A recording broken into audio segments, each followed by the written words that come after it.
बिस्मिल्लाहिर्रहमानिर्रहीम। अस्सलाम वालेकुम नाज़रीन, मैं हूं अमशरी आरिफ हमीद भट्टी। तमाम मुसलमानों को बहुत बहुत ईद मुबारक और दुआ करें कि अल्लाह ताला पाकिस्तान में इस्लाम और अमन का राज हो, माफिया ख़त्म हो। नाज़रीन, दूसरी तरफ एक तरफ तो ईद मुबारक की जा रही है, दूसरी तरफ वफाकी हुकूमत ने ऐसा लगता है कि अदलिया के ख़िलाफ़ मद्दे मुकाबला खड़ा होने का ना सिर्फ फैसला किया बल्कि बार बार अदालतों पर हमला करने का सिलसिला तेज़ कर दिया है। एक तरफ सुप्रीम कोर्ट के 3 रुकनी बेंच के आगे जिस पर एतराज़ करते हैं उन्हीं से मुज़ाकरात के लिए टाइम मांगते हैं, दूसरा उन्हीं पर ही कीचड़ उछालने की मुबैना तौर पर कोशिश करते हैं। दूसरी तरफ हुकूमत अदलिया भी डटी हुई है कि 14 मई को हर हाल में इलेक्शन कराएंगे। इसके बरक्स रात को वज़ीर दफ़ा ख्वाजा आसफ ने कह दिया, ना तो हमने 27 को पैसे देने हैं ना इलेक्शन कराने हैं, हमने जो जिसने करना है कर ले। नाज़रीन, ख्वाजा आसफ की ये कहना कहा जाता है कि नवाज शरीफ पर कहने पर उन्होंने ये बयान दिया है कि सुप्रीम कोर्ट ने 27 तारीख को बुलाया है, हम सिर्फ मुज़ाकरात की बात करें एक दिन इलेक्शन कराने की, लेकिन कब कराने हैं ये फैसला हमने करना है, ये सुप्रीम कोर्ट को इख्तियार नहीं दे सकते। मरियम नवाज ने एक तरफ तो वकला ने जाके सुप्रीम कोर्ट के 3 रुकनी बेंच के रूबरू इस्तदा की थी कि हम तमाम सियासी जमातें मुज़ाकरत करना चाहते हैं। दूसरी तरफ मरियम नवाज ने कहा तरीके इंसाफ एक फितना है, इमरान खान एक दहशतगर्द है, उनके साथ नहीं किया जाएगा। जबकि इमरान खान इस मुल्क की एक बहुत बड़ी सियासी हकीकत बन चुकी है, उसे नज़रअंदाज करना 1971 का दोहराना होगा। देखना यह है कि 27 तारीख को जब हुकूमत सुप्रीम कोर्ट के 3 रुकनी बेंच जो कि 14 मई को आइन के मुताबिक इलेक्शन होना, उसकी हुकूमतूली पर किस किस को तलब करती है। वादे वाशगाफ लफ्ज़ों में हुकूमत के वुज़रा मौलाना फजलुर रहमान, बिलावल भुट्टो कहते हैं हमारे पार्लियामेंट के मामलात में सुप्रीम कोर्ट को मुदाखलत का अख्तियार नहीं, हम अपनी मर्जी से इलेक्शन कराएंगे, ना आइन को देखेंगे ना सुप्रीम कोर्ट देखेंगे।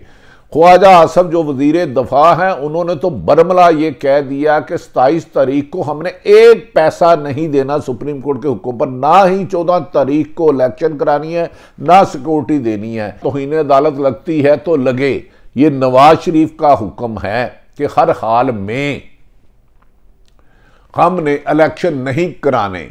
जब उनसे यह सवाल किया गया क्या आइन में 90 दिन है तो उन्होंने कहा है, लेकिन हम बेहतर समझते हैं हमने हुकूमत कैसे चलानी है और पीडीएम की जमातें इसमें इत्तेहाद है। ना दर हकीकत पीपल्स पार्टी भी डबल गेम खेल रही है। मौलाना फजलुर रहमान का आगे सियासी मुस्तकबिल ख़त्म हो चुका है। अगर वो इलेक्शन कराते हैं तो उनके समधी जो गवर्नर है वो भी घर गए, बेटे वजीर है, कई रिश्तेदार आला ओहदों पर फाइज हैं, 15 से जायद, उन सब की सीटें चले जाएंगी। पीपल्स पार्टी का पंजाब में कुछ स्टेक ही नहीं है, उसकी सिंध तक महदूद है और सिंध में कभी इम्कान है वो दोबारा आ सकते हैं। यही वजह है कि मौजूदा हुक्मरान पीडीएम की तमाम जमातें ना सिर्फ आइन को मानने से नाराज कर रहे हैं बल्कि सुप्रीम कोर्ट पे भी हुक्मदूली कर रहे हैं, अदालतों में जाके कहते हैं टाइम दे दे, जबकि असल तवक्को है कि वो इस बात को लिंगर और करना चाह रहे हैं, वक्त गुजारना चाह रहे हैं। उनका ख्याल है कि ये मामलात किसी भी सूरत अक्टूबर से पहले इलेक्शन नहीं कराने। इलेक्शन के अक्टूबर में पाकिस्तान में तैनातियों में नवाज शरीफ को सदा माफ़ करने के बाद मामलात की मुआहदे की या गिव एंड टेक की एनआरओ की बात हो चुकी है। दूसरी तरफ सुप्रीम कोर्ट ने कहा है कि हमारे फैसलों के पर तौहीन अमेज कलमात कहे जाते हैं, हम तहम्मुल और बुर्दबारी से काम कर रहे हैं। 27 तारीख को हमने तलब किया है और ये कहा है कि पैसे जमा करवा कर वफाकी हुकूमत पेश हो और वज़ीर आज़म मुल्क के चीफ एग्जीक्यूटिव में उनकी जिम्मेदारी है पूरे मुल्क में एक की इलेक्शन करवाएं, सिक्योरिटी इंतज़ार ना करें तो फिर अदालतें अपना रास्ता लेंगी। यानी कि तौहीन अदालत 27 तारीख को मौजूदा हुकूमत पीडीएम लगेगी।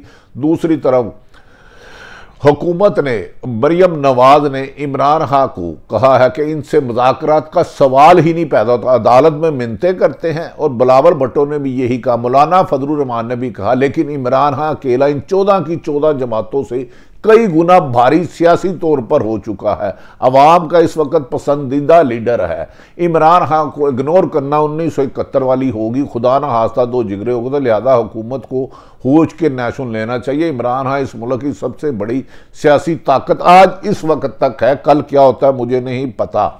लेकिन नाज़रीन, लगता है हुकूमत इलेक्शन ना कराने का अहद कर चुकी है। और इमरान खान ने कहा, मैं जानता हूं कि नवाज शरीफ को लंदन प्लान के तहत ये लिख के दरख्वास्त दी थी पाकिस्तान तरीके इंसाफ के, इमरान खान के मुताबिक कि इलेक्शन से पहले इमरान खान को नहल किया जाएगा, नवाज शरीफ की सजाएं माफ़ की जाएगी और ये लंदन प्लान के तहत हुकूमत साजिशें कर रही है। लेकिन तरीके इंसाफ सियासी और कानूनी जदोजहद जारी रखेगी। और इस मौके पर उन्होंने खदशा जाहिर किया था कि ईद की छुट्टी पर पुलिस गर्दी करके ऑपरेशन कर सकती है, जिस पर अदालत ने यकीन दहानी कराई कि ईद पर जमान पर हमला ना किया जाए। तरीके इंसाफ के रहनुमा फवाद चौधरी ने अदालती सलाहत बिल को मुस्तरद कर दिया है। उन्होंने कहा कि सुप्रीम कोर्ट ने प्रैक्टिस एंड प्रोसीजर बिल से मुतल्लिक हुक्म वाजिया है। अदालत ने कहा था जैसे ही ये बिल कानून बनेगा अगले ही लम्हे इस पर अमल दरामद मुअत्तल हो जाएगा।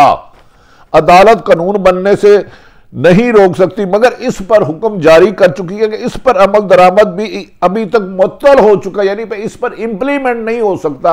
असूलन इन्हें गजट में जारी नहीं करना चाहिए था। 2 तारीख को अगर सुप्रीम कोर्ट को वादा हुक्म देती, 8 रुकनी बेंच का फैसला है।